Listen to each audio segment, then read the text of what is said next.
Hey, this is Daniel from Adorama. I'm here in Lovell Canyon and it's after sunset now. We're trying to shoot kind of a cool camping type picture.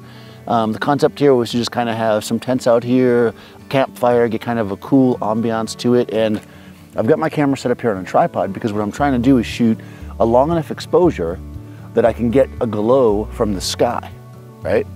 We've got two tents in front of us, and inside each one I put the small Flashpoint LED lights that would typically go on top of your camera.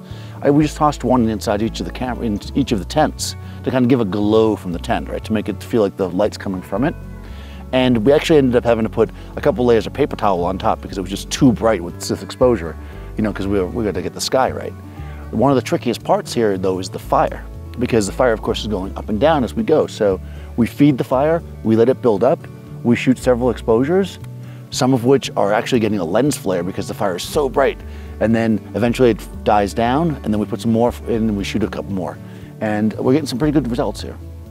So I've got my camera here up on the tripod, like I said, and we're shooting actually at 15 seconds, f7.1 at 400 ISO. And you might say, well, how did I come up with that? Well, I really base my exposure on the sky, right? The sky is the thing I can't control. So for me, when I come out here, I want to get kind of the best possible quality. So I want to keep my ISO within the regular range. So about 400 ISO is good for me. 7.1 is going to give me enough depth of field that I can get, you know, the campsite, keep the tents sharp, but I don't need tremendous depth of field because I'm not really seeing the whole landscape. And then the 15 seconds just comes from that gives me the exposure I want. So it's really just a matter of figuring out what's the most important thing, you know, to me, in the beginning, the sky, and then working around that.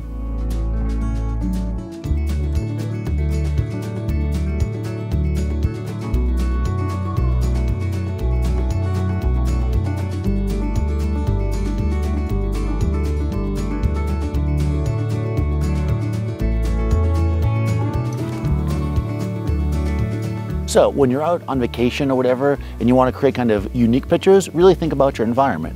Don't just use the flash on your camera if it's dark because you need more light, or just use a long shutter speed because your camera has high ISO capability.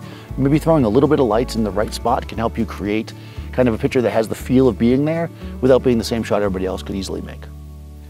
Thanks for watching. Be sure to subscribe to Adorama TV, and I'll see you next time on set.